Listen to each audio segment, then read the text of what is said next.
Junk up to the lawbreaker, the playmaker. Hitting so hard I'll impound your short shorts. Taker, internet lawyer breaker. You try to dance a jig on a grate for two you dig, but it's all in your mind, faker. I'm not an internet joke, you're a cosmic punchline. Doesn't have a bun in the oven and lawyers. She's on a baker's dozen. Yeah, you're that late to the party. The same time slides, it's twins. Surprise, you're rewriting come pregnancy words with those lies. Doctor, that umbrella guy, operating with the platinum flow, but apparently you can't follow. So I'll rewind this space in time, slurring to make my point slow. You say you defend free speech, it's alright to preach, but in the same breath you threaten to sue. It's like you always knew just what kind of a joke you are. Keep bumping my sounds in your car. Taco Bell's not behind you all that far. Maybe I'll supersize a brand new surprise that hits you like a second tramp stamp. Imagine that, a man with no face, putting your ego in place. My check for the guy posting solo. And here's the tip, a step into your verbal doom, so watch this mic rip. And my verbal clips, they're always loaded. I tried to read your filing lock, but it's so bloated. You cringe about the orange man line, I the line, expecting the judge to watch you whine. Please, I'll take some wine with that cheese. Hashtag, hashtag, you're such a disappointment. How much did she pay you for that appointment? You're crying over Dave Neal and Megan Fox, while it's that umbrella guy descending like the pox. And if truth is sickness, maybe you should catch it. Then step back, rewind and respect it.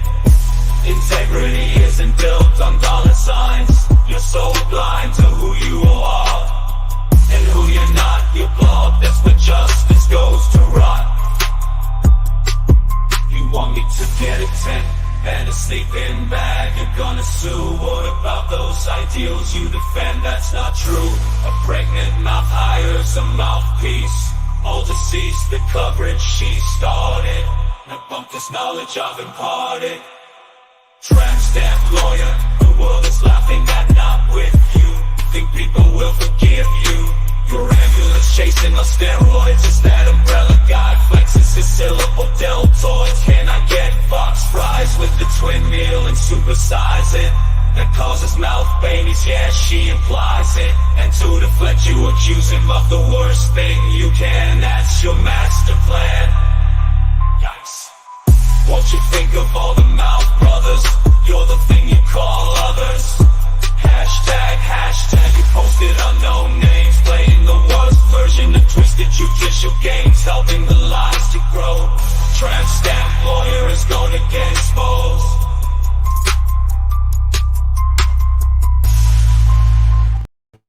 All right, let's do it again.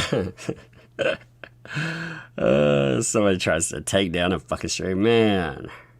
I tell you, Lord, that better not be you, because 10% of my revenue goes to a company that is invested in the survival of my channel.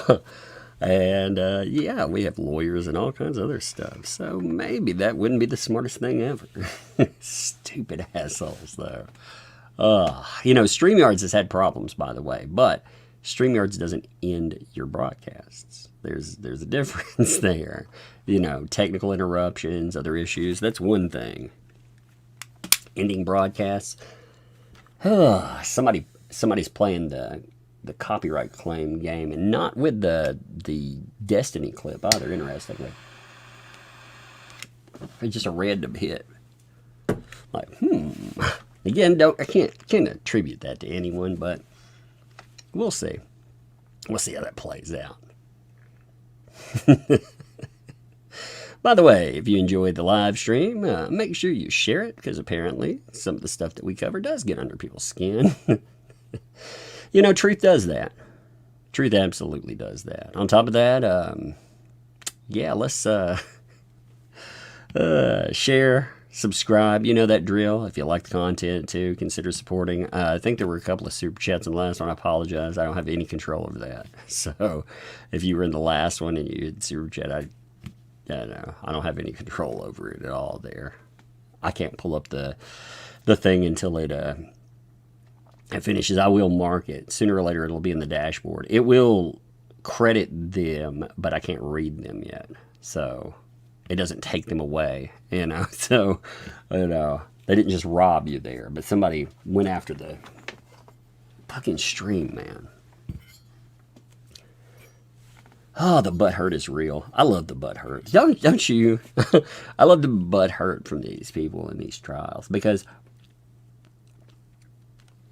they ask you to cover everything they say. All right, well, I was reading off David Gingras telling us he had a fucking disability and he doesn't.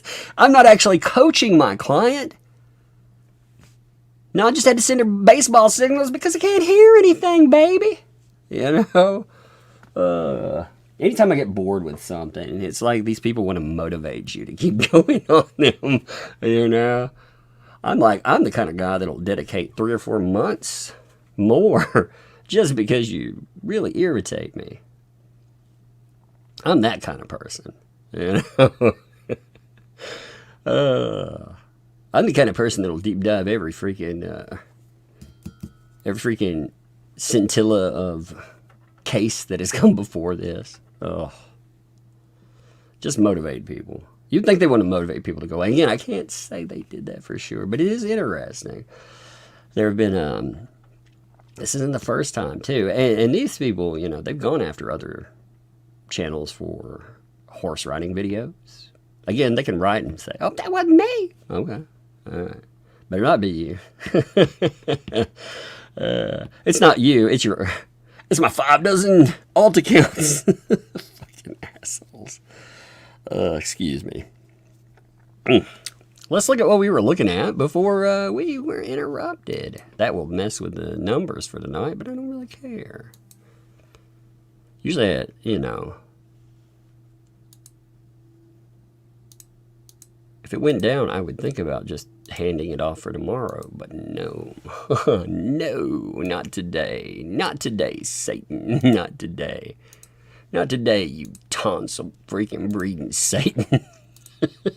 Allegedly. Oh my God. All right, let's get it again. I apologize. K-Rab, thanks for the 5 gifted memberships, by the way. Thank you. I appreciate that. I swear to God. Like this case, you notice, covering what the hell? Some of the craziest people out there. There we go. You know, their accusers, they're nuts. Like they are. The people that have come after what the hells are just absolutely like off in the ether nuts. Comparatively, though, I would say real life like come to your home life. Yeah, they're much wow. You know, hashtag yikes. But as far as real life, like impact, you know. I mean, I still give the Hales crazies more because one of them pulled a pew-pew on an 8-year-old, so I would give them a little bit on that. But, you know, as far as life destruction and ruination, man, you know. But it's amazing. Like that. I can imagine, like, if I were the person that had just been found guilty of all this, I would be really pissed off. I would be pissed off I had a lawyer that went out and every single thing that happened, he had to go after a judge and after the decision and act like this man is a perpetual fucking victim. He is. David Gingras is a victim. He's like, for such an internet tough guy, man. He breaks down all the time, and he's like, don't shove me virtually, you know. My nipples are sore. I don't know. I said that. But seriously, he'll get in a short off with you. He'll threaten to bankrupt you and throw you and make you destitute. But man, a judge freaking rules against him. He's like, "Oh my God, how can you say I'm coaching? I couldn't hear her." Oh my God. These freaking these freaking filings too. Oh Lord, they're gonna be good tonight. What's up, Sin? Thanks for the gifted membership too. I appreciate you. Thank you. And what's up, Rocket Rowan? Thanks for 5 there. Just saying hi and sending my love. Hey man, appreciate you, brother. Appreciate you so much. And, you know, I know Fallen Hero was one of the people before too. I can't pull it up on here, but Fallen Hero, I know it's right off the bat too. Props to you always, my friend. You know, that was on the other stream. Like I said, if you do, do me a favor if you would, share the stream. Tell people we're live again. You actually, this is a tactic people would use to silence you, by the way. If I were uploading 2 videos a day and I were streaming, this is actually a tactic that people do use to silence people. And why I say that is because you have 3 notifications on a good day. The YouTube is supposed to notify your subscribers 3 times. Now, you may catch the algorithm and more people see it after that, but 3 times. Yeah. Huh? What? 3 what? Is it asleep? Let me see it. Give it to me real quick. It's dead. Oh, is it? Here, go plug it in upstairs. It'll plug in with your tablet one. Plug it in with your tablet plugger. Okay? Sometimes it doesn't work with the tablet plugger. It will. Ask Sissy to help you with it, okay? But close my door for me, okay? You can keep using my switch. Your plug? Huh? Can you take it with your plug? No. Please. No, I'm streaming it up. Hey, you can take it upstairs and plug it in. You can ask Sissy to help you if you want, or you can leave it down here and you can go watch your show for a minute. Okay? Okay. All right. Love you. You know, like, where's it gonna be dark soon? It's gonna be dark. It's actually getting dark right now. It's starting. I poo 3 times. Put those down. 3 poos. Okay, well, go upstairs. Take that off your head too. Where is it? They're closed. Go upstairs. What kind of clothes? Okay, anyway, so here we go. Sorry, I had a little one. I had a drive-by little one there. Hey, close that door for me. Thank you. So, David here, getting back on point. It's fascinating. First of all, I was going to say this. So you get 3 notifications on a day. So people will, they would try to knock you off that, because if they did it, they may be able to hurt you. But right now I'm not sticking out 3 things in a day. So not as easy to silence you on stuff. And again, I can't attribute that to everyone. Hey, what's up, fake Laura Owens? I like multiple streams at the same time. Gross. Oh, indeed. Okay, let's pull this up here. So let's read David's. This is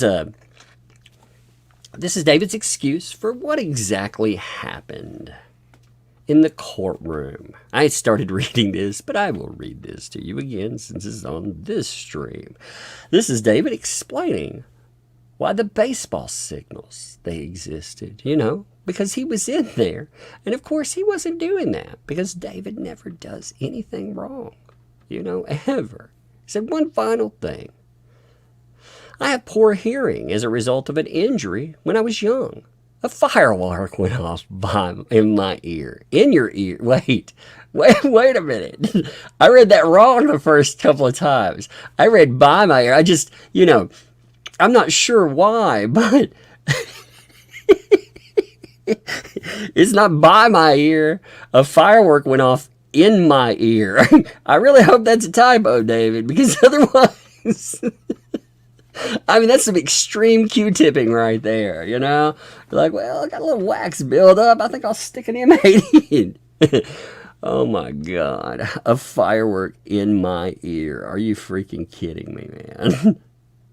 Yes, in his ear. That's what it said. Oh, my God. Yep, a firework went off in his ear. He's not deaf. I mean, but I struggle to hear sometimes. In my ear. You've got to be kidding me. Well, Matt accused me of trying to quote-unquote coach Laura at trial. What actually happened was I couldn't hear Laura due to my hearing loss. And because Deandra talked over Laura repeatedly. Do you remember that whole yes-no thing that the judge actually had to set Laura straight on? It's fascinating. Again, I'm not surprised that people try to retell these or re-envision or reimagine what goes on, because a lot of these folks do this. They try to go in and they try to make this something that it wasn't. I am, however, kind of astounded when I look at this and they're blaming Clayton Echard's lawyer for talking over when Laura had to be, I'm going to say cautioned. She had to be warned by the judge. In fact, the judge was very lenient about it because the judge had to do this multiple times and tell her, hey, you've got to answer questions. In fact, they put her down as non-responsive as part of it because she kept going on and, you know, interrupting and doing all this other crazy nonsense. So, yeah, I mean, that's just, oh, my God. But, which the trial, he says, the trial transcript clearly shows. Yeah, unfortunately for David, anybody that wanted to watch and still wants to watch that trial may do so. They can do it from different camera angles. They can see it from the court angle. They can see it from the... They can see it from the media coverage. And what you'll notice, again, it's not Deandra that is interrupting. She's definitely letting Laura dig her hole. But Laura knew she was digging a hole, as she was doing anything in her power. You notice David, by the way, when he's squirming away from what went on, he doesn't give you any answers about things like Planned Parenthood. You know, he doesn't talk about how Planned Parenthood was changed up repeatedly. The only thing that he says about Planned Parenthood is, oh my God, did the judge say the day that it was listed, it was closed? Did the judge say that? Oh my God, injustice. And it's like, did your client say that she wouldn't provide the name she went under that used to be anonymous, but now it was a fake name because she felt that she didn't have to cooperate with the judge's order? Are we just going to pretend that didn't happen, David? And the answer is, yeah, apparently. Apparently we're going to pretend that didn't happen at all. But it says, rather than trying to coach Laura, as if I could even do that. So he admits that Laura is out of control too. Like, you notice that. Like, that's an admission in and of itself. Like I could even control her. Like I could even do that. I mean, really? Are you kidding me, David? I couldn't. Yeah. Well, yeah, I'd probably say that's true too. Fascinatingly enough, that is indeed true. You probably could not control her. You know, she's one of those people that she would be a nightmare of a client to have. But I was simply trying to tell her to slow down so I could hear her. So,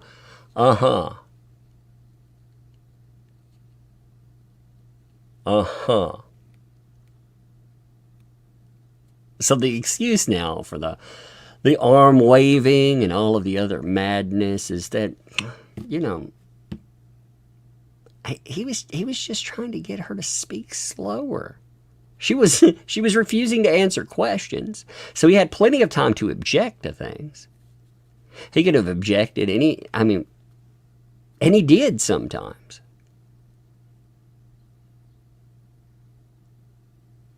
But it's absurd to think that this is being blamed on. Man, I couldn't hear her, and I needed her to speak slower. This guy, man, it's just every excuse in the book. You notice that? What's up, Neen's girl? Thank you, well, thank you for membership. Welcome to Text Thugs, by the way. Appreciate it. Rhea Rye, what's up? Thanks for the 2 there. Dingus. Stuff with his row. Yep, that happens sometimes, you know. Sometimes those Roman candles, instead of putting that little earwax candle in there. I remember, I remember having somebody been like, yeah, let's do one of those.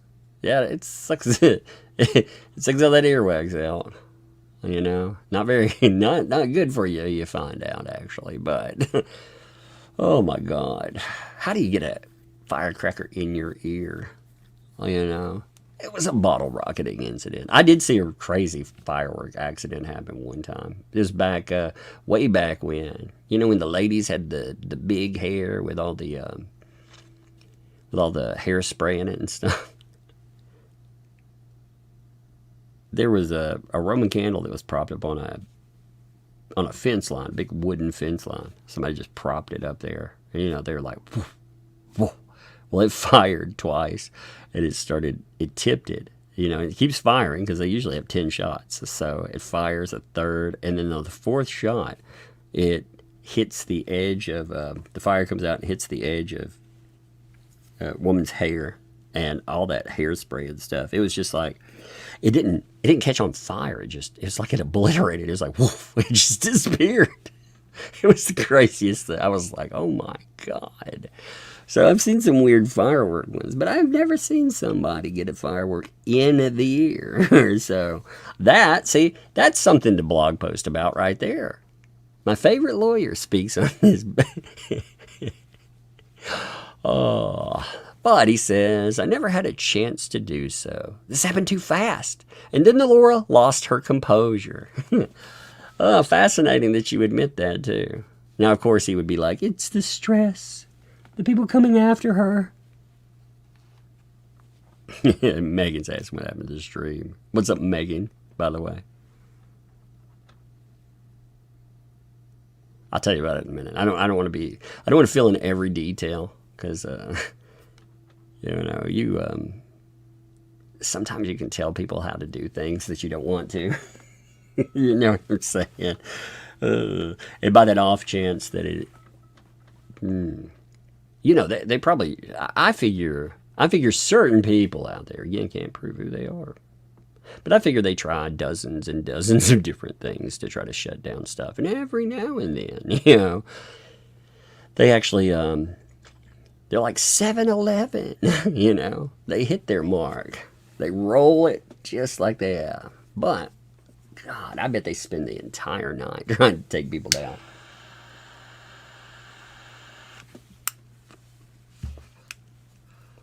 Can't attribute that to anyone. Not yet. Gotta try. Going to try. What's up, Deanna? Thanks for the $10 super sticker, by the way. I saw that roll in. Thank you. Appreciate you. So then he goes on to say, you know, if Matta believed I was doing something wrong, the correct thing would have been to stop and ask me if there was an issue. Matta actually did comment on that. So Matta did slow the courtroom down. Matta did comment on it. But again, she's probably tired of dealing with your dumbass, too. I'm going to be blunt about it. Like, you would be fucking tiring to deal with.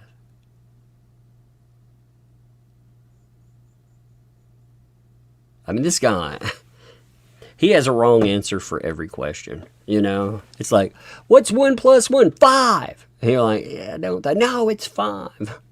Let me write 30,000 words on why it's 5. And you're like, oh my God, whatever, David. You sit in the corner. It's not 5, by the way.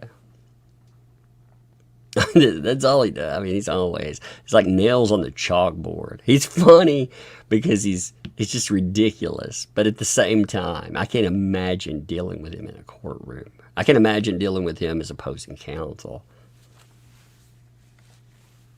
you know, taking the bully platform and trying to shut people out. But he says, oh, she should have asked me if there, you know, asked me if there's an issue.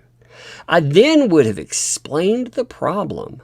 This happens oftentimes. So again, you know, he would have eaten up yet more time in this thing. Remember his opening statement where he wanted to argue something that had already been decided? And remember, anytime he says, yeah, I'm going to spend 30 seconds talking about this subject, remember, that's actually a cue for David to go on and on and on and on. I mean, this guy does not stop.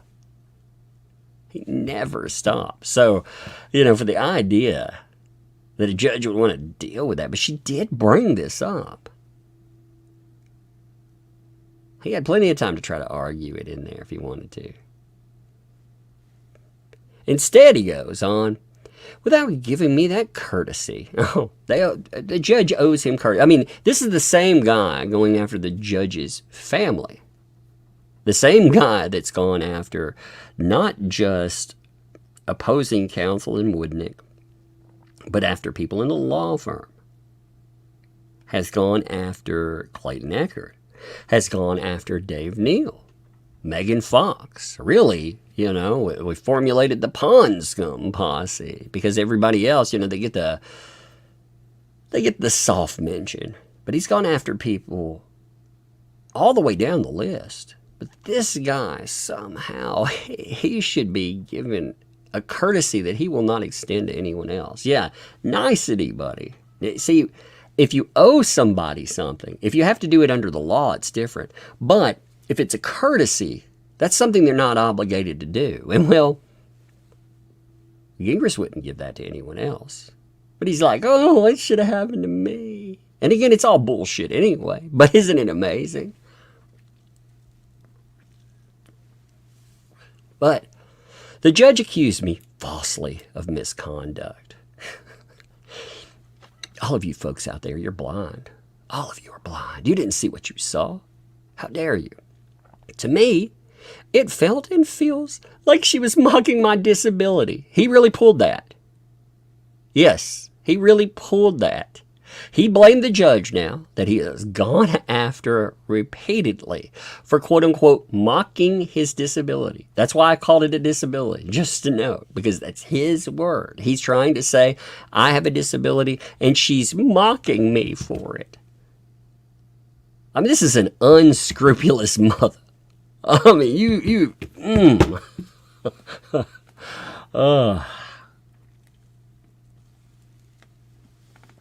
every victim card in the world. You know, it's because he got caught doing things that were just awful. His client got caught doing stuff that's awful. I mean, they're the perfect combo. They're like a combo meal. You know, it's like, hey, can I have an order of stupid with a side order of extra stupid?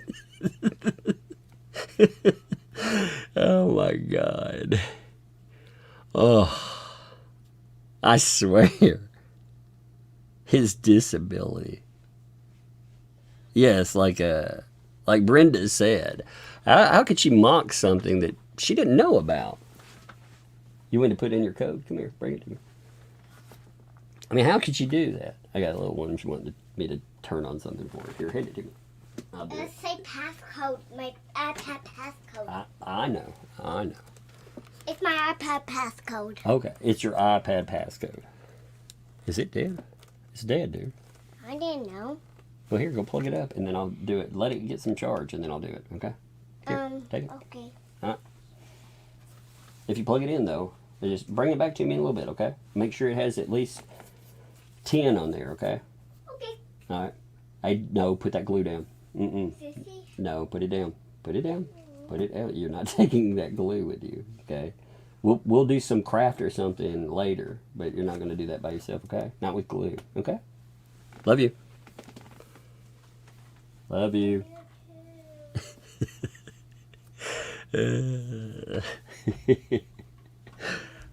Oh my goodness.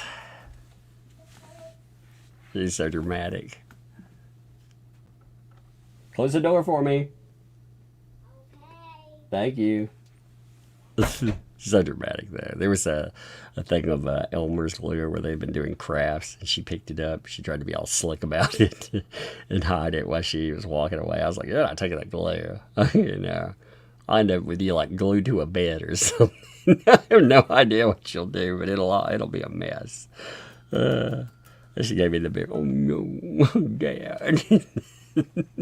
Such a horrible thing. Oh, so funny. Emma thinks 5. As I said before, you're so rudely struck. Dingus's only disability is moronitis. Indeed, you know. And that's, you know, unfortunately for him, these are selective behaviors. Like, he chooses to be this way. So for him to go out and to target, to act like some kind of a freaking fool, like, that's chosen there. It's like, if you think that made me angry, you're right, it did. Judges should treat all people with more respect and courtesy like this. You know what's amazing here? It can pull 5,000 embedded views per post. Look at this. Okay. So you see the embedding on views. 4,223 views. Not a single like. Not a single comment. Everybody's like, "Yeah, sure, David." He won't allow anyone else to comment, too. Here's another thing that I wanted to note the other day. Well, he's talking about the subject now. He keeps limiting comments. The free speech lawyer will not let other people comment on his stuff. Isn't that fascinating? You have the right to be 100% wrong. You just don't have the right to be right on his posts. What a free speech lawyer, right? I mean, if you notice here, again, it says who can reply. Accounts he mentions, so nobody else can talk in this but him. Now, they can like or dislike, but nobody else can actually comment on it. So what that leads to is a whole lot of nothing for him. You know, and it's funny because that interaction has to drive him crazy. The lack thereof. Because before, you know, his blog posting, I'm going to say that his blog posting, he wanted attention. It reminds me of a child sometimes. You know, thrashing around, making excuses. They get caught doing something bad. A little bitty kid or a very not well-adjusted child. Here, I'll pull up something else, too, from him. He was also taking shots at Dave Neal. Interestingly. I mean, he just can't. He can stop. I shouldn't say he can't. But he won't.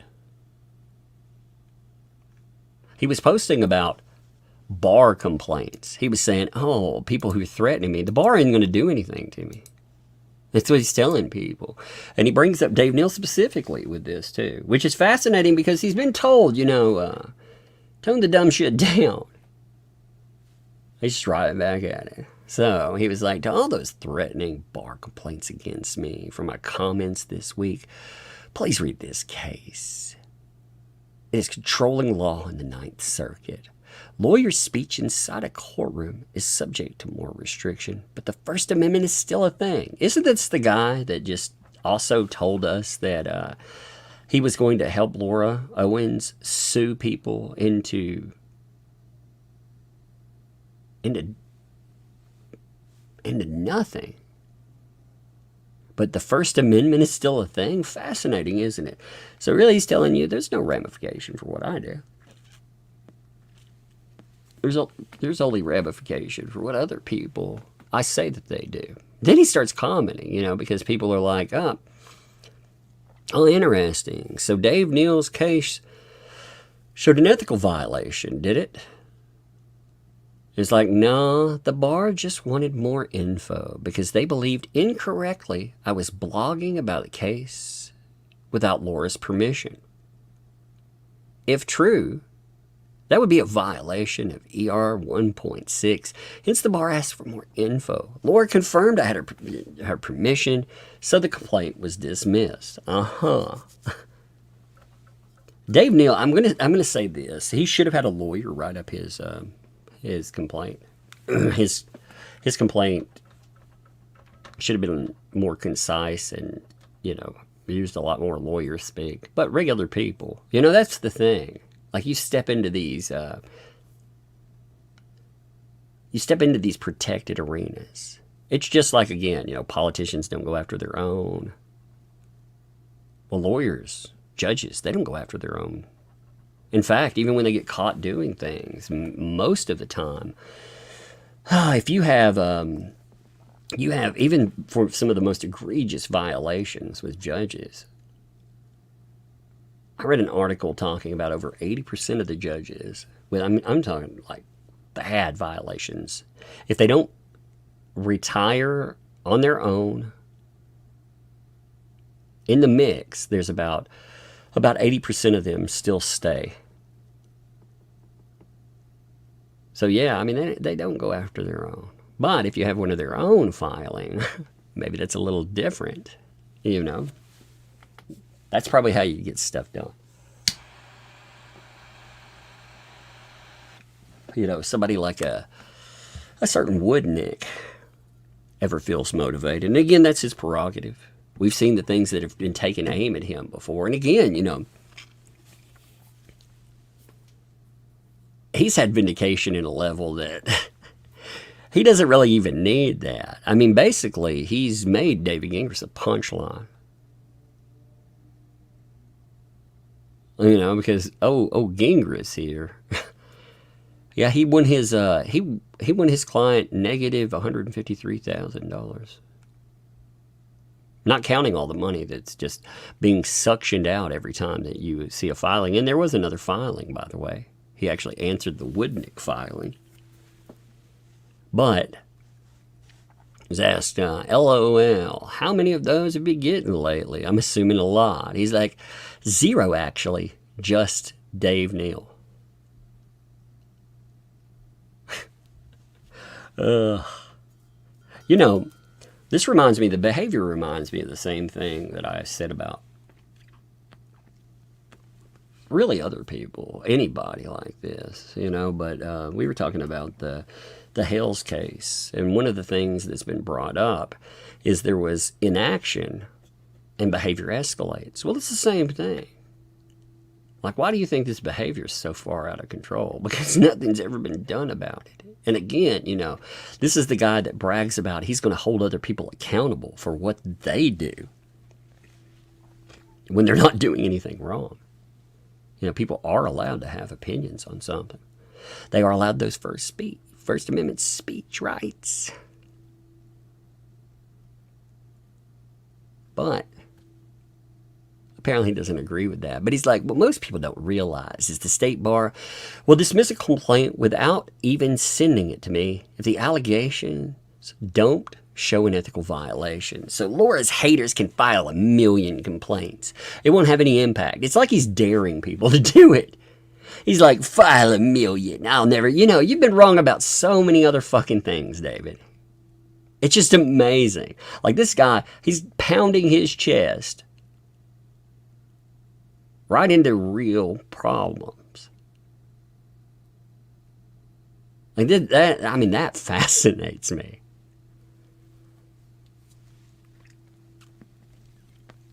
I get stupid and I get brazen, but my God, man. Hey, what's up, AJ Stone? How you doing, AJ, by the way? Thank you for 10 gifted memberships. Man, I'm watching them hit right now, too. That stream was cool to watch. Thank you. Appreciate you, brother. You can see, like, again, and I was looking through, like, all of his submissions, his different, his commentary and everything. And he had, give me 1 second here. He actually filed a 32-page response. Check this out. 1 minute here. This is in the matter of Laura Owens, Clayton Echard, motion to vacate judgment, motion for new trial. This is the guy who mocks other people's spelling, too, by the way. You know? I mean, he's out here mocking other people's spelling. Like, for me, I just... Like, if I'm posting on Twitter, sometimes, like, you know, you can figure out what I'm saying. I just don't care, you know. If I have a kid, like a kid to sleep on me, or if I'm doing something, you know, and I decide I'm going to look at something and, you know, laugh at it or have a point to make, and it comes out in a blur, that's fine. That's a freebie. But I cannot imagine going out mocking people, you know, grammar Yahtseeing things up, and then, you know, and then doing that, like, right from go. It's like, whoopsie. hashtag yikes. Motion to alter amend judgment. Motion for leave to exceed page limits. Oh, no. He's like, yeah, I need mo. Need mo. Now, it's amazing when you look at what he's saying here, too. I mean, check this out here. So, he goes through the docket number, you know, blah, blah, blah. He says, although this matter currently remains assigned to notice Judge Matter, if the matter is reassigned, the present motion will be decided by a new judge who is not familiar with this extremely complicated procedural and factual history of the case. So, he's trying to, you know, even though we've had a case, he's trying to throw everything down into a factual history statement where he can say, this is how it actually played, you know. At the same time, while this matter is temporarily on hold due to the notice change of judge, 25-day time limit to bring a motion continues to run. The deadline also necessarily controls Laura's time to appeal, may not be extended by stipulation or court order. Accordingly, although she would prefer not to do so until the issue of disqualification is resolved, she has no choice but to bring the instant motion. So she goes, here's our factual history, you know, and these are supposed to be your keys. I'm gonna read some of this. It's fascinating stuff. It's fascinating to see not only this attempt, it's an attempt to relitigate. You know, look at what we had problems with and exactly how we're going to explain that. So, because this motion may ultimately be decided by a new judge who's not familiar with the case, some brief remarks.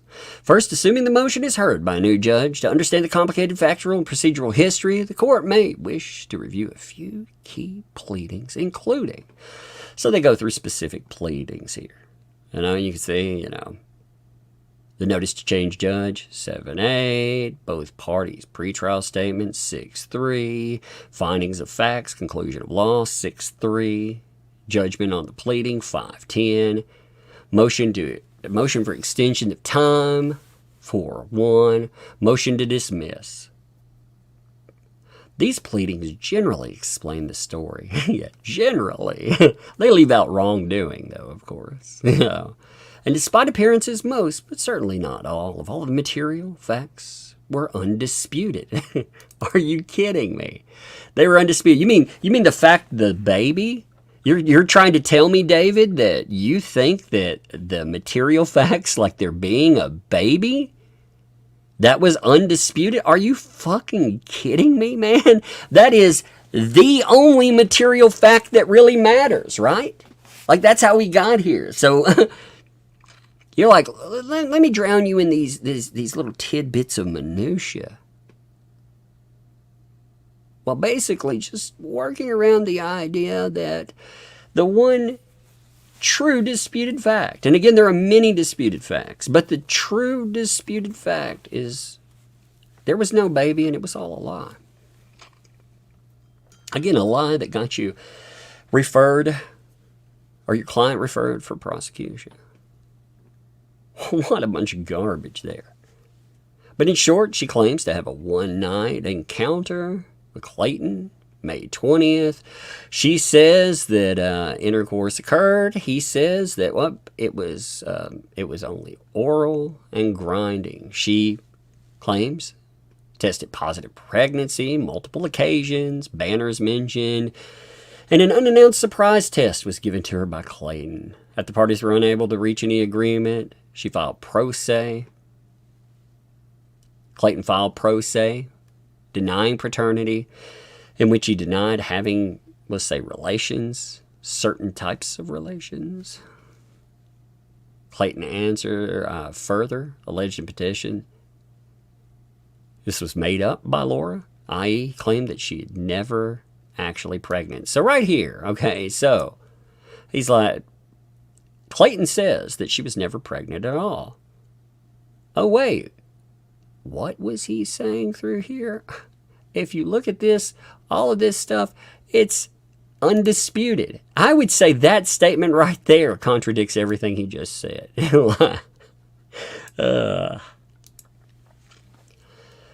So Laura says that she and Clayton agreed to submit samples, DNA testing, through a company called Ravgen. After some initial delays, testing was done. Unfortunately, the results were inconclusive, and there was little to no fetal DNA found.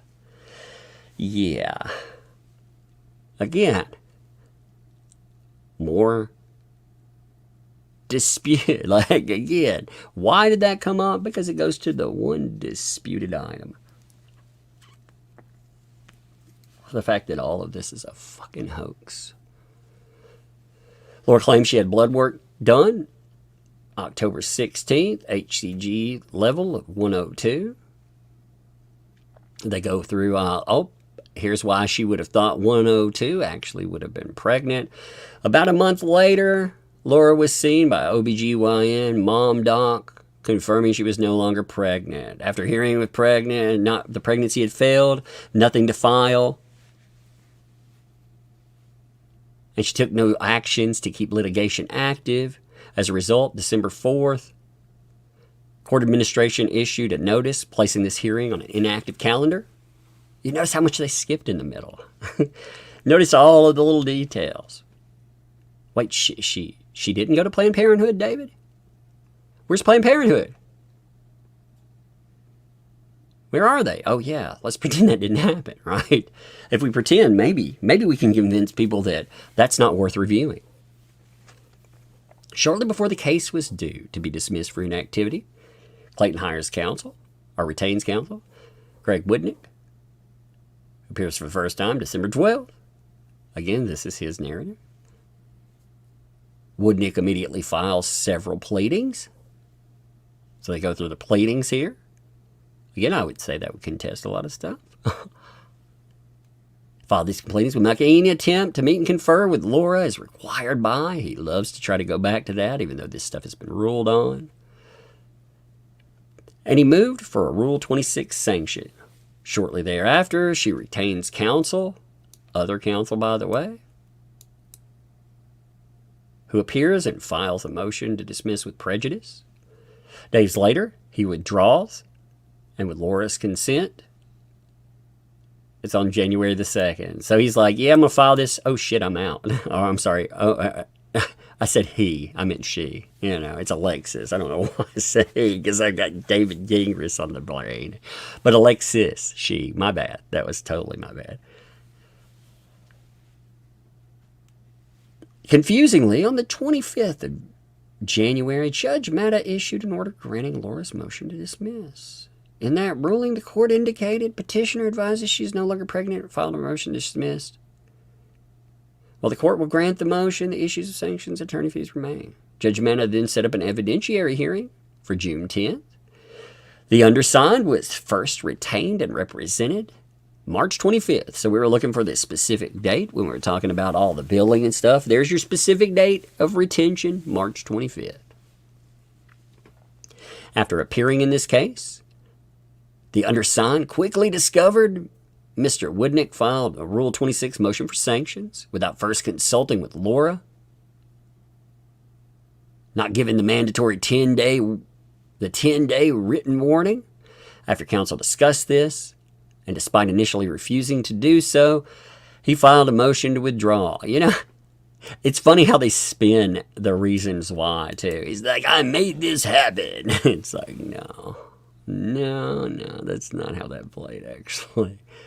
Unfortunately, the request was not timely ruled by the court. So again, the court, the judge, what a monster judge. She didn't rule on this timely enough, and unfortunately, poor us. Poor us indeed. Resulting in undersigned filing, motion for judgment on the pleadings as to the issue of sanctions, May 10th. May 29th, amended entry order was issued explaining the court had intended to grant Clayton's request to withdraw his motion for sanctions, but due to a clerical error, the acceptance was not remitted to the parties despite the motion for sanctions being withdrawn. Case proceeds.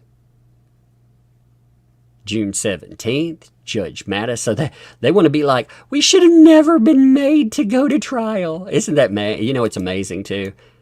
Look at the date here. He complained about the date for Judge Matta.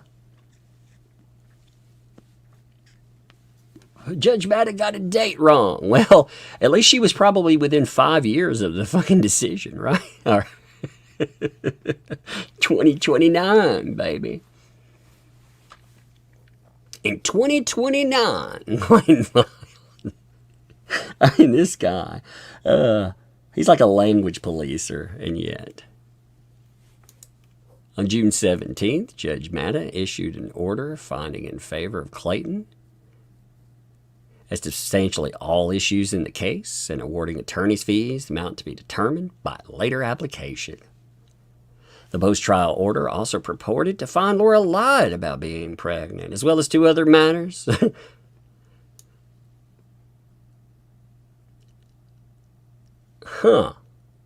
That's interesting. Wait a minute. And then she may have committed perjury in this case or elsewhere. And it was referred to Maricopa County. Structural errors. As explained in detail in the notice of change of Judge Matta filed in the case on January 8, 2024, clear and convincing evidence shows Judge Matta violated Laura's due process by conducting a secret, undisclosed investigation into the facts of the matter. Look, he's... Oh my God. Worse, Judge Matta not only reviewed social media posts about this, she literally made up at least one key factual finding based on posts. Wow, that's interesting. He's like, this is where it came from for sure, 100%. I know nobody's actually saw anything about this, but I'm not accusing the judge of wrongdoing. I know exactly where it came from. It came from those blogs that I put together that were actually entered by Greg Woodnick as part of a conspiracy to, well, I thought it was one thing, but actually it's another. The consequence of this, both simple and clear. Laura is entitled to an order vacating judgment in its entirety. She's entitled to a new trial from a different judge. Oh, this guy, man. Here, multiple grounds exist for relief. However, because of the improper conduct of the trial judge deprived Laura of her most basic right to a fundamental fairness, it is not necessary to consider any issues but one, the independent investigation into the facts undertaken by trial judge Julie Matta. That single event standing alone invalidates the judgment. He's like, oh my God, please, please get rid of it so we don't have to talk about anything that's there except for those few little filings. Without regard to the other lesser but still significant error of both fact and law committed by Judge Matta. As such, that issue will be discussed first. Assuming the court agrees to order a new trial, it is unnecessary to consider or resolve any other issues at this time. Those other issues will still be briefly addressed, solely to preserve the appellate record. I mean, he's already filed this kind of stuff. That's the craziness, too.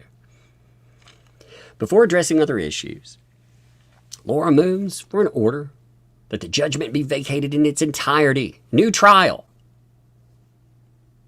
See? That's it. Oh, no, we don't want a new judge that continues with this. We want to push the reset button. We want to reset it all. Specifically, as explained below, there's clear and convincing evidence that Judge Matta violated Arizona Code of Judicial Conduct. Laura separately reported this misconduct to Judicial Conduct Commission. So, they're going hard at the judge. Laura Owens has decided, hey, I want to motivate this judge by not only saying that this judge has engaged in wrongdoing, but I'm going to report the judge for misconduct to the Judicial Conduct Commission.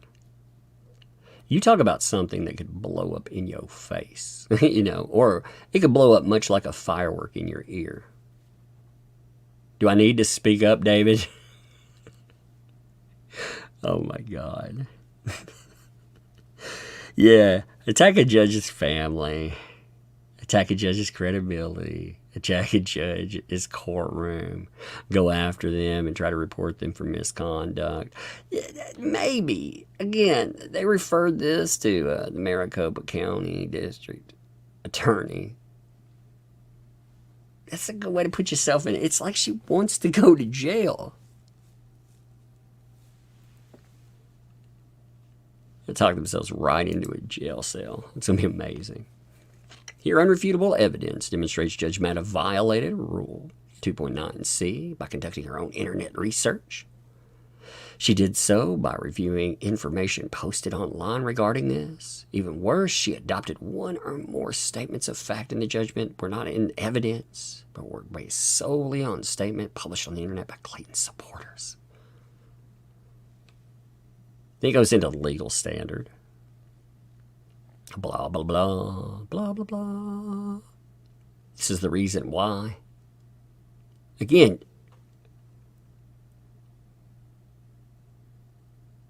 the whole idea, he's filing this stuff yet again. I mean, this guy, I really feel like sometimes he's bilking money out of his client. And with that statement of them having their discussion, according to Greg Woodnick's office, about potential mental health concerns, I think that makes it even worse, don't you? I mean, because you think about, like, how much money, like when I look at this, when I look at the argument, and again, it's the same argument that was made before. That's why I'm not rolling down through there. Like, the finding was based on statements published on social media by Clayton's followers. Like, again, pointed out one item that this supposedly comes from. Like, this has never been discussed before. Like, this has not come up. And it's off his blog, fascinatingly enough. The same blog that is mentioned in multiple filings. You have to wonder, with that last 100-plus page filing that he made, and how he sounds like a blithering idiot through it, you have to wonder. You have to wonder if he's like, oh, I need a reset button for sure. Other errors? He says, oh man, to prevent this from exceeding 100 pages or more, a full discussion of legal errors committed are impossible. Instead, he's breaking it down here, Number one, sanctions were unavailable as a matter of law, which was discussed again by the breakdown.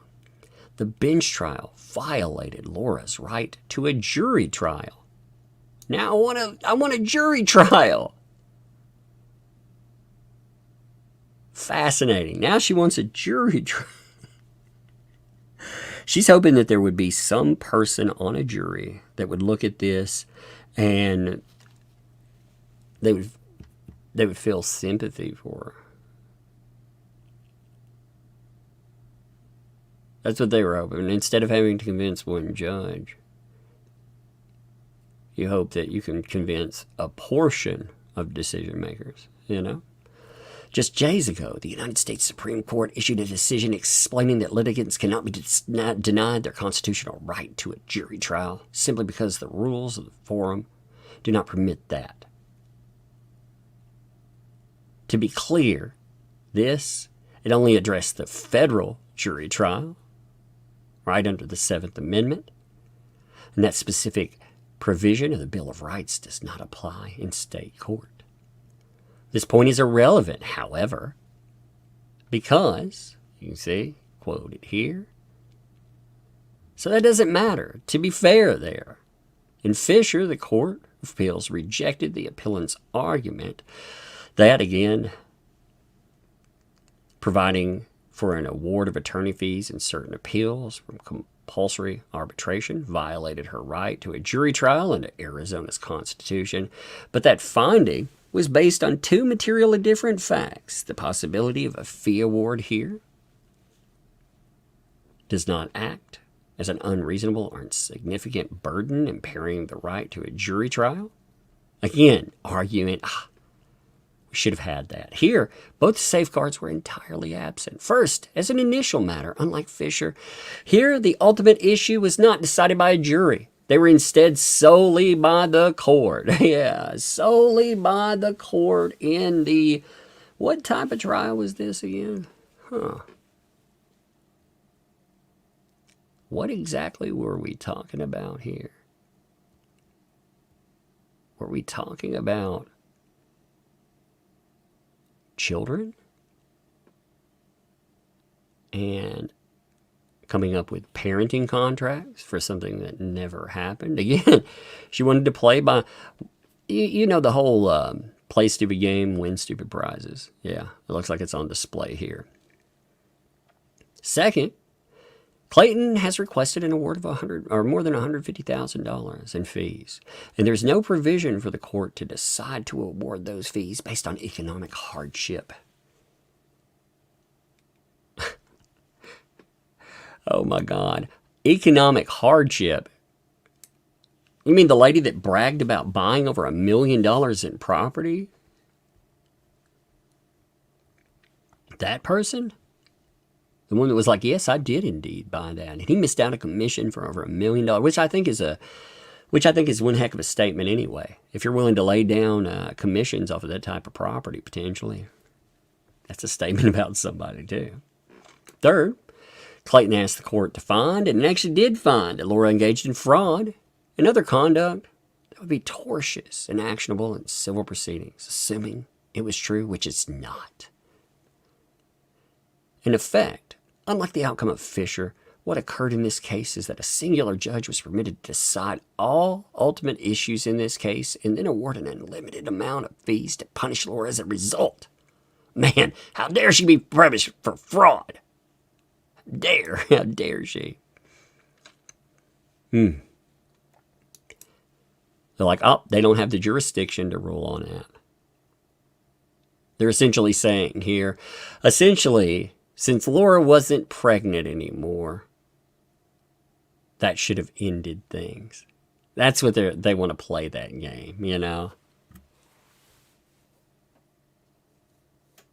They're like, well, notwithstanding the fact that they did have jurisdiction to decide paternity, it is equally clear that the court lacks jurisdiction over all the ultimate claims and issues decided. That's particularly true given that paternity was not a disputed issue. It was never actually necessarily litigated. Again, pulling fraud, being like, no, you should have let me get away with it because you can't make decisions on that. Imagine saying that you can lie to the court over and over again. You can do all of this stuff, but none of that really matters. Why? Because the court has no jurisdiction to continue. Should have just let her off the hook. It's amazing, isn't it? In short, while presenting his primary claims as a request for sanctions, the substance of Clayton's argument at trial were, and always have been, that she lied about being pregnant. She published false statements about him to the media. Laura attempted to use the fabricated pregnancy as a means to extort him into dating. Yeah, all of that would support cause of action if they had a valid factual basis, which they did not. They don't have a valid factual basis. But Clayton could not have litigated those tort claims within the limited jurisdiction of family court. And he could not have invoked the family court's jurisdiction under those claims under. I can't wait for the answer for all this. Traditional civil tort theories, such as defamation, fraud, civil extortion, surely could be presumed in normal civil department of this court, in which both parties would have a mandatory right to have the ultimate issue decided by a jury, and where the available remedies would be vastly different. For example, if Clayton had sued Laura for defamation and won, he would not be entitled to the award of attorney fees, since legal fees are unavailable as a matter of law in civil defamation. So they're trying to get around the $150,000. See that? Beautiful, isn't it? Oh, she shouldn't actually have to pay all that money. Instead, not only could such tort claims be properly brought in, and only in normal civil division as explained in her request for judicial notice, April 12, 2024. Clayton's counsel, Greg Woodnick, previously tried that same approach by bringing civil tort claims against her for fraud and intentional infliction of emotional distress. Oh, look what he's bringing in. Oh, let's talk about Owens versus Gillespie. That's fascinating. I thought he never wanted to talk about that. Whoopsie. That's going to allow some fun discussions, by the way. And they're like, well, as far as that went, Mr. Woodnick lost that case. This helps explain why Woodnick's decision to bring essentially the identical tort claims in a different court, knowing the court lacks subject matter jurisdiction. So they're like, oh, he's a sore loser. That's what he's essentially saying. Woodnick's a sore loser. He knew if he brought this stuff in, it was wrong and yet. Oh my God. The court applies the wrong legal standard too. I want to read the intro to this. As a general rule, I said jury, I don't know why. My brain's tired of things. Parties who come to a court seeking jurisdictional assistance are not subject to strict liability evidentiary standards. Parties who bring claims made before discovery has begun are never required to exhaust every possible avenue to confirm, verify, double-check, or triple-check the veracity of their allegations before filing suit. Oh my God. I can't wait. I can't wait for oh my Lord. Look at it. It's so much of it is word vomit. Word freaking vomit. And he's attempting to relitigate the entire thing, because if you look through here, they're talking about, again, Laura, talking about, their night, DNA testing, having to force Clayton to participate. I mean, it's amazing, isn't it? Oh, the email to Barrow Concussion Brain Injury Center. They're like, oh man, look, it's undisputed. It's undisputed facts. The court also misapplies the rules again. They're misapplying. They make the wrong decisions. They make factual errors. So many factual errors.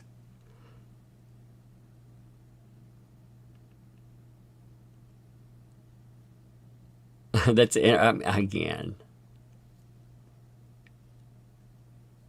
So he's complaining, check this out. So he's complaining about the date thing. This is what I was mentioning before. And it's fascinating because he put in his own filings, number one, he actually said in another filing that dates like that, they don't actually matter. You know, all typos. Sometimes you get things wrong. That's not a reason. Here's our reason. And then he went after Judge Matta. On top of that, he has his own errors in his filings. So it's just fascinating to see, you know, again, this strategy, this quote-unquote strategy. What's up, Sue? Thanks for the, Sue Scott, thanks for the 5 there. Did you have to wait for the rush trial to get a better idea? Nutcase. Yeah, he is. And he's crazy. Janice, thank you. Welcome. Thank you for the membership. Welcome to Tugs. Thugs. This proves, though, like what I was saying, this trial, until it's over, it's not over. Like, we're not just talking about, you know, some people are under the misconception that the only thing that remains in this are, you know, random posts, the potential for litigation to come in. But no, there's a lot more in this, too. There's a lot more of it as well.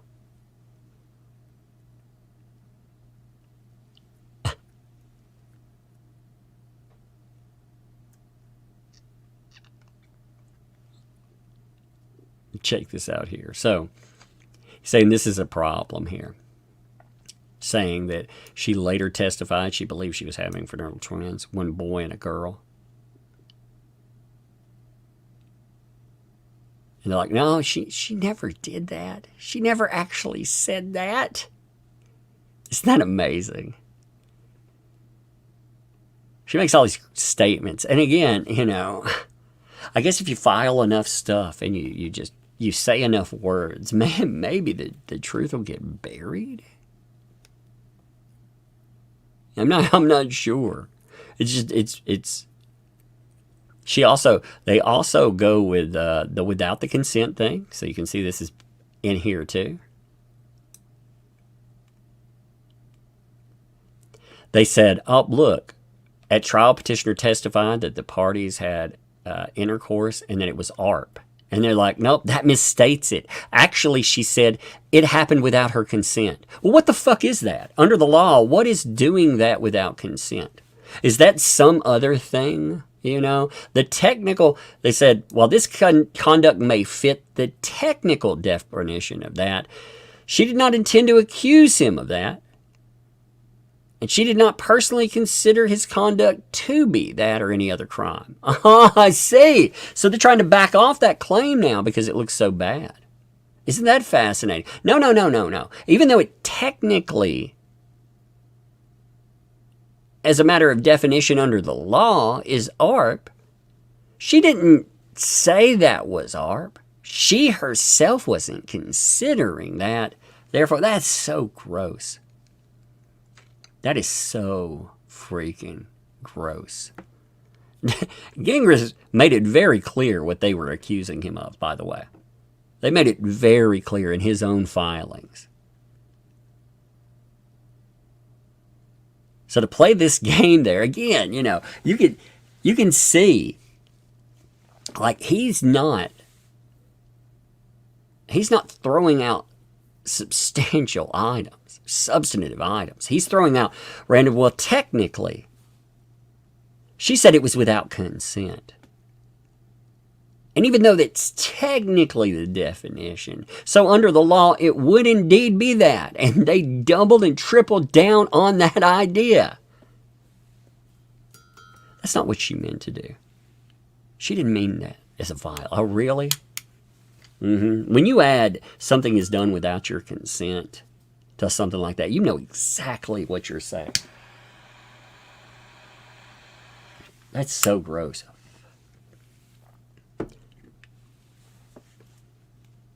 That is, it's so gross to do.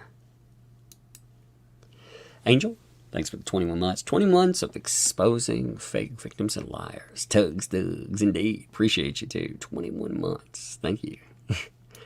It's wild, isn't it? I mean, there's so many more cases out there, too. So many more. But if you look through these, again, and I would encourage people to pick these up and just read through some of the stuff that's being said as, well, that's not factual, you know?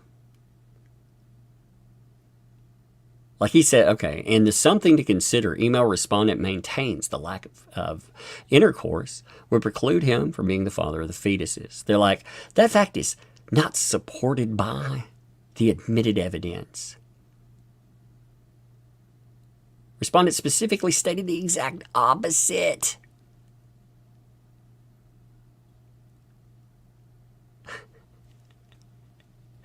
Oh my God.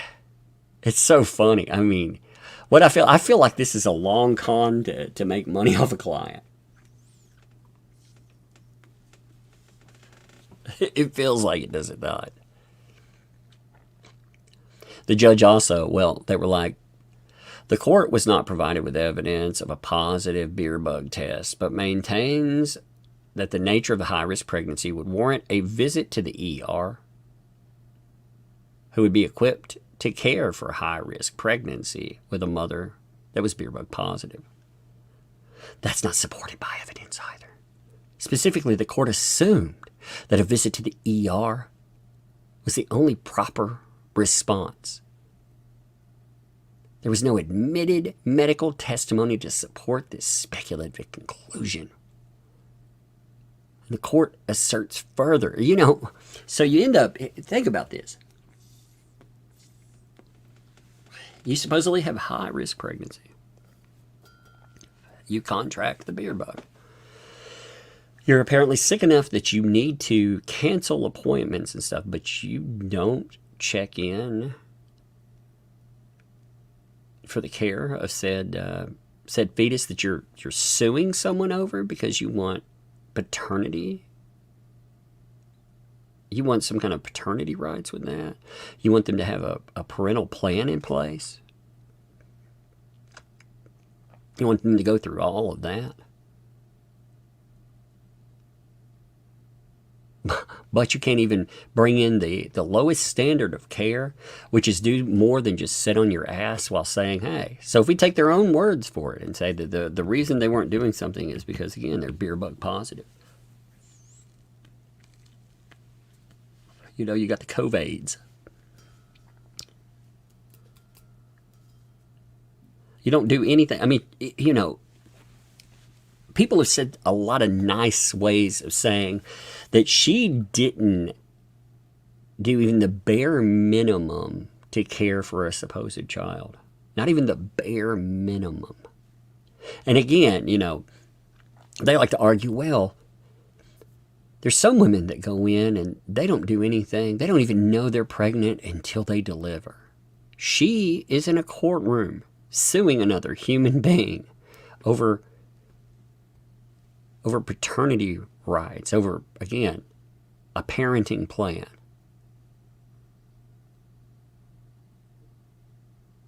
It's not the same.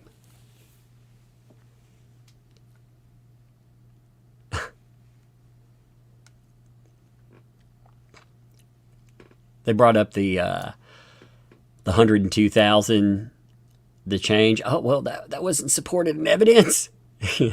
Oops, got caught. She admitted to it. That was absolutely submitted. It was supported in admitted evidence. It was brought up in the fucking trial with Laura Owens admitting to it on the stand. How much clearer do we have to get about that? She was asked about this happening, and she admitted that she did it. So how was this not admitted into a trial? I mean, again, she was asked point blank about this transpiring, and she said, yes, I did that because Dave Neal. So, again, she admitted to it. It's just fascinating to me. Then he goes on this. Look at this stuff here. Uncredible. So he's talking about words here. Like he gets into uncredible. Uncredible is not a word. He tries to correct the judge on that. Uncredible actually is a word. Uncredible is an obsolete word. There are many obsolete words out there. You can make better choices. You know, obviously it's not something you want to use, but on that, he's even wrong about that. Uncredible is indeed a word. Look it up. Let's check this out. It's uncredible, a word. Yes, let's see. So, he says, again, his argument, it's not a word, right? Bam. Statement right there. Okay, well, check this out. Just do it. You can find that. Yes, uncredible is an adjective. That means impossible to believe or accept. Credible, not trustworthy. It also means of ignoble character. It's an obsolete word. You know, we're talking like Middle English. So it's not something that we see nowadays. But it is indeed a word. And it does convey specific meaning. So even if the judge selected something that is an obsolete word, it still conveys the same meaning that was meant by any other word. It's just funny. Like he's grammar Yahtseeing the judge. He's gone that far down the rabbit hole trying to find problems. Uncredible. Again, so the statement was the court finds this testimony. Let's not use that word. Let's use its definition. It finds it impossible to believe or accept. Finds it not trustworthy. How's that strike you? It's just amazing.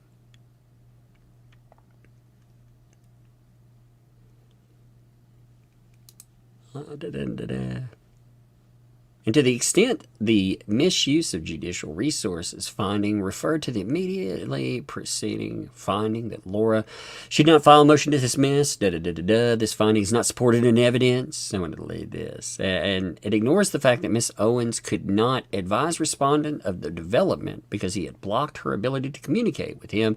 And moreover, respondent had sought to obtain an injunction against harassment, prohibiting Laura from communicating. You know what's fascinating in this? If he wouldn't have done that, Laura would have continued messaging him.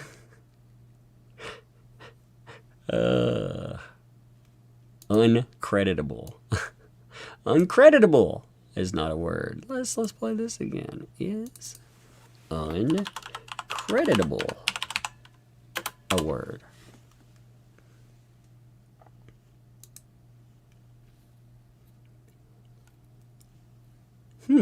What do you think? If you were a betting person, would you say that uncreditable is a word? Let's find out. Yes, uncreditable is an adjective that means not credited, especially not given recognition, credit, or acknowledgement. Again, obsolete word. So it is not really, it's no longer used, but it is indeed a word, and it conveys specific meaning. So ridiculous. I mean, this guy is such an asshole. He's like, on this, the court finds failure to seek in-person care for high pregnancy tests to both be unreasonable and uncreditable. So, you shouldn't give it recognition. You shouldn't give it credit or acknowledgement. That's what it's saying there. Should you recognize that and be like, no, absolutely not. That's what they're saying. What's up, Sue Scott? Thanks for there. Where's ding-ass candor to the courts? Indeed. Indeed. Well, you know, he's so ridiculous in all of this stuff. I just find it amazing.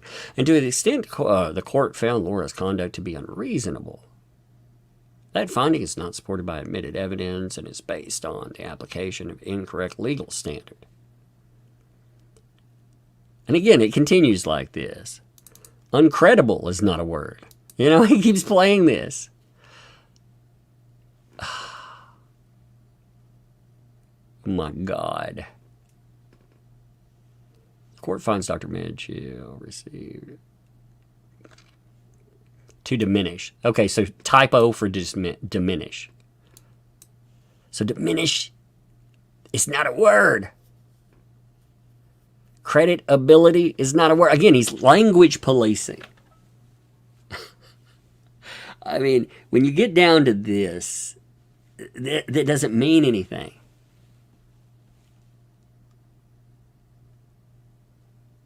Oh my God. And you see him again. Oh, the 102 doesn't apply. It's not reflected in supported. Again, she testified about that herself, but hey. And so on. I mean, good Lord. Like all this stuff. This is a game he's playing. It's a ridiculous game. And a lot of it works as padding for a filing. You know, you throw everything at a wall and hope to God something in this sticks, you know?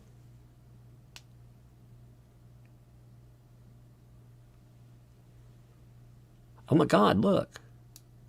I mean, since David Gingras gets everything right, I guess Laura identifies as a man. I didn't know that. Did you know that? Did you know that Laura's pronouns were he, him? I didn't know that. Huh. My bad. This isn't the first time this happened either. So apparently, you know, you can go on about blah, blah, blah, blah, blah, you know, talking about, man, typos and stuff. And then you typo the shit out of your own document. You know, unless, again, Laura's he, him. Which I don't seem to remember that ever being discussed before. If it is, well, he's a monster because he's not using those pronouns correctly. Isn't it funny though? Again, like I was saying, if you look at the filing, so what is this, page 28? If you look at the filing though, he's complaining about all of this stuff, and like I said, he's complaining about spelling, and I mean right from go, he's massacring the spelling of something. It's just freaking amazing. So never, ever, ever take in any typos. Unless David Gingras does it. Look at this, too. Laura requests certain orders be vacated. Check this out. The motion to compel lunch is part of that. She wants the motion to compel lunch decision to be vacated. Oh, my God. He should have had to. The judge shouldn't have. You asked for a filing on that, moron. You demanded that the court actually hear that. And yet. Anyway, this filing. I want to read the filing before this, maybe tomorrow. You know, again, I'm catching some of these up for the last few days. The last few days have been insane, though. Like I was saying at the beginning of the other live stream, you know, over the weekend, we had one of the craziest political incidents we've seen in most of our lifetimes. You know, maybe some of us are old enough to remember, like, well, Reagan, an attempt on him. It does show you what all that banter will do, though. And again, it's not just aimed at the orange man. It's aimed at just somebody that was in the crowd, too. All that ugliness, all that rhetoric is aimed at just random people, their families. The one thing that I did look up, though, because I was curious, so, and I actually think this is important. I think it's good. There was a GoFundMe that was set up because of all of that, you know, for the support of the victims there. And so far it's raised out of 1 million as a goal, it's raised $4.658 million for assistance for the victims that were there. Because, I mean, you at least people, they can, you know, they have something there, but still, it's a horrible situation. And the reactions, again, they were awful. People have been getting fired over the reactions, too. There was a firefighter that posted on the on the one job. And again, the victim that lost his life tragically was a firefighter. You come to find out. So this guy ends up stepping down as a firefighter. Which they're like, you're done. There's no way you're there. There have been other people that have lost jobs and more. And it's crazy. Because it tells you, if you go in and, I was talking about Destiny, the live streamer. And he said, if this happened to one of his subscribers, that he would mock them the next day. And that's a horrible statement. Like, for me, I don't. A lot of you talk about horrible things that happen in your lives. And we're going to disagree on things in life. We're going to disagree socially and politically. I don't wish any ill on you. In fact, people like that have forgotten what makes them successful. It's funny, too, saying things like that, It's so polarized that if you're like, whoa, both sides, like, folks need to back down. This should be a wake-up call for everyone out there. Oh, my God, you're one of them. One of them what? One of those people that are telling you, like, this shit is out of control.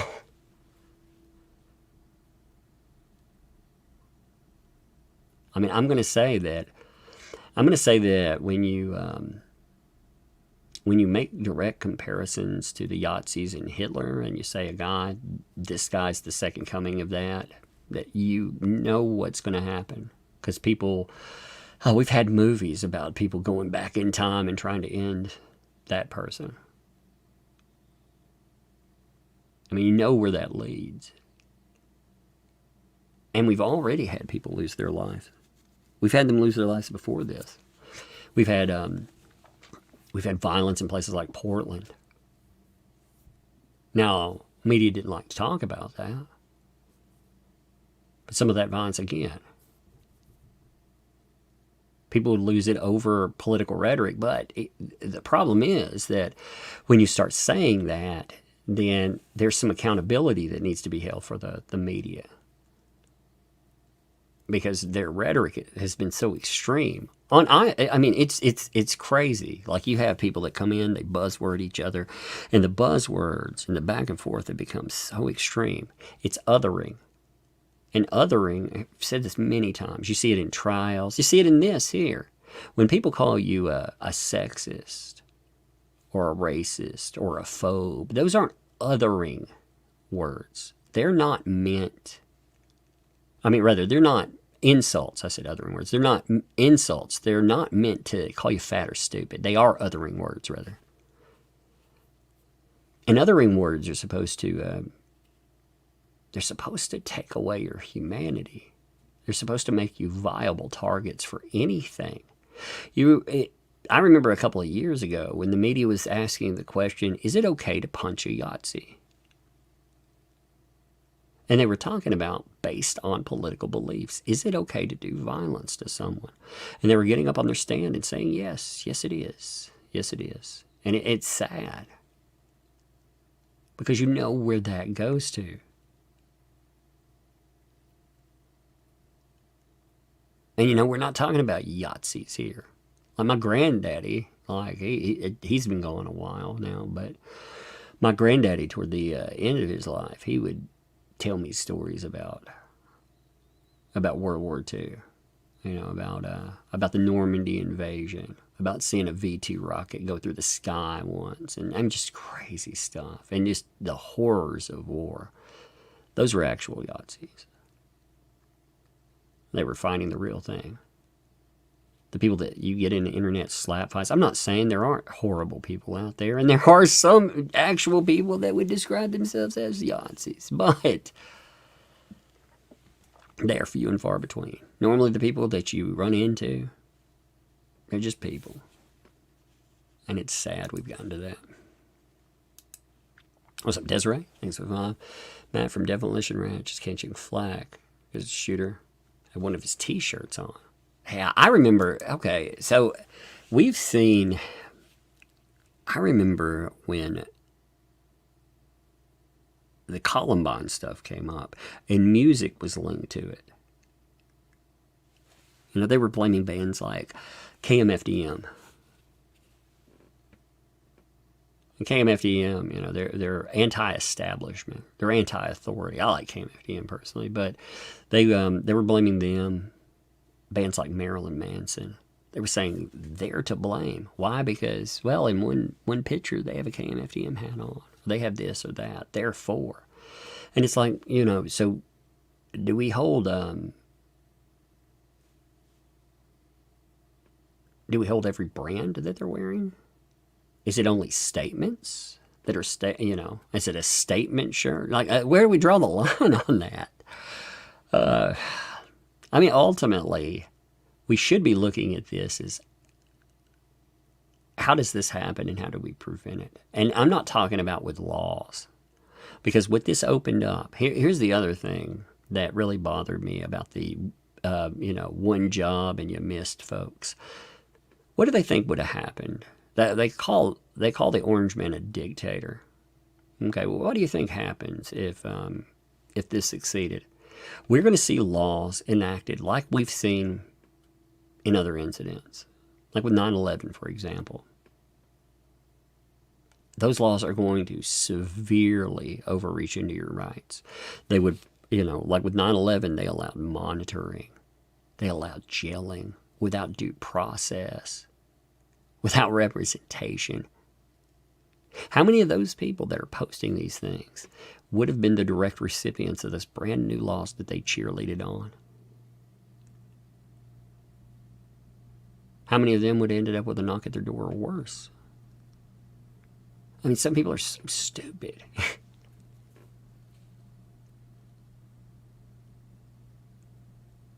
mean, it's like, what do you think the response is going to be to that? And it also, you want to shut that down because you don't want to motivate similar behavior. You don't want to motivate any type of other person to do what just happened there, or to do it on another side of that. You don't want anybody, you don't want tit for tat, but you also don't want other people. There was somebody that posted and said, well, this should motivate 10 other people to do that, because the 10 other people, they won't, you know, have that same outcome. And I was like, are you kidding me? It also, to be honest, that extreme behavior motivates other people to vote in the very thing that you say that you oppose, because you're better than them. And if you're better than them, prove it. That's the thing I don't understand. I understand that hardcore rhetoric will appeal to a certain base audience. But at the end of the day, it doesn't appeal to just ordinary people. Ordinary people are disgusted by that. They're turned off enough that you will motivate them to do the very thing you say that you oppose. It's almost like some of these people are plants sometimes. I'm like, man, you've got to be kidding me. You've got to be the, you know, like the YouTuber Destiny. You've got to be the stupidest person on fucking planet Earth. You should go out and to say you would mock and deride folks for this. It's ridiculous. It motivates people to do something else. Catherine, thanks for the vibe. There are many people I don't like, but I don't wish ill will or harm toward them. I don't understand why people think that's okay. It's because, like, because it's not real anymore. It's so, you don't, before the internet, even if you dislike people in you at least knew of them. You'd have to go seek them out. You know, if you're talking about like a political candidate, okay. But normally, you know, most people, you're going to know, you know, I mean, there's a majority of people, they don't, you know, a lot of them don't ever leave their own communities. So you know people, you have human contact. And I think maybe people have always been assholes like this, but I think that it's just led to further desensitization. You know, we see more mental illness now. We've had increases in mental illness that are just off the charts. I helped chart that for for mental health class, you know, for funding and stuff. Went in looking at it, and we had this expectation of blips. You know, you think you'll get a blip around the beer bug, especially when everybody starts coming back out of their homes. You're going to get a blip. But it wasn't a blip. It was a staggering increase. It keeps going up. And you have less and less support for that. Instead, you have people that they learn to hate each other too. It's like this. Like the subjects that we cover here, okay? When you have somebody, like say, you're out there, you have a man or a woman, depending on who you are, you know. Say you're a female and a male does something terrible to you. Or say you're a male and you have a female do something terrible to you. It's easy to blame everyone there. They become hardened to everyone else. Forget people are individuals. You just group. You know, you create this big amalgam and blame everyone for deeds. But it's gotten more than someone going out and doing something awful to you. It's people having different opinions than you. Because I don't personally like politicians. Like I've said that a million times. So if I judge people on politics, I couldn't like anybody. You know, very few people. And that's not right. You're allowed to differ in opinions. You have a reason that you think you're the way you do. And most people are just in their lives trying to get along, you know. Desiree, thanks for 5. And yes, sucks because Matt is an awesome guy. And now he has to try and defend himself from this crap. And it's going to get worse. You know, anytime internet crazy, the whirlwind that it creates. Typically, most people have a news cycle of about a week or two. I mean, you'll still have people that cling on to whatever happens, but they'll face a storm for a week or two. This, however, is not going to go away. This is going to remain a relevant topic all the way to election. And I personally think, you may not like this when I say it, but I personally think this puts the orange man in office. For sure. I think 100% this does.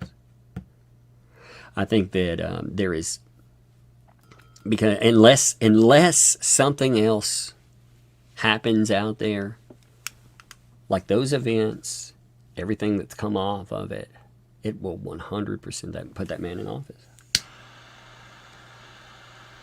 You know, the other thing that kills me too, we used to be able to just sit down and you can have a candidate that you want to win or not win, but we used to be able to sit down and just talk about the dysfunction of all candidates, because all of them have problems. They all do. You know, you're choosing. There was always the joke. I own a shirt from back when. It's a Vote Cthulhu shirt. You know, why vote for a lesser evil? You know, if you're going to vote for a monster, vote for a real monster. You know, and that's pretty much how people felt about politicians. They were like, we're choosing the lesser. We hope none of them do anything, because if they do anything, it always makes our lives harder. And we used to all, you know, unless there may have been this hardcore group, these fringes on each side, but usually we're just mocking to ride the shit out of them because they're not us.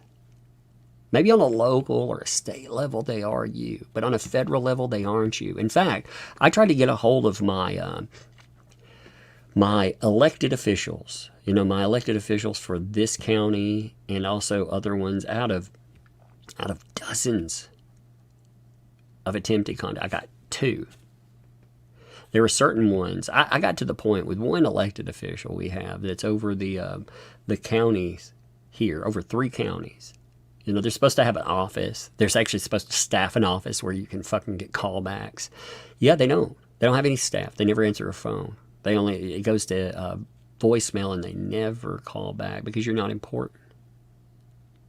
Now, if you went and made enough noise online about it, maybe you would be. In fact, I was tempted to take this time where we're talking about government accountability and actually tag a few of them in and be like, hey, why don't your, you know, speaking of accountability, why don't your offices ever contact people? You know, because they're the only ones that can control law, or, you know, you could set up meetings or anything else. They're the only, obviously there's a protocol for that. And when you have to contact an office like 15, 16 times and you don't get contacts back, that tells you, again, I get like there are going to be people that will contact and there's wag jobs. But if you're, you know, if you're articulate about it, you can actually discuss what you're trying to do, the merits of what you're trying to do. And you cannot get a contact back from the legislators that are over the areas that you reside in, that are elected for that specific purpose. Their office, again, you don't expect a call back from them necessarily, but their office is supposed to be staffed. Yeah, that says plenty. I don't know. But anyway, I'm going to end here. I'm going to go see what Yellow Flash is doing. I think he's doing a freaking stream. I may go bother him. All right. Appreciate you, folks. See ya.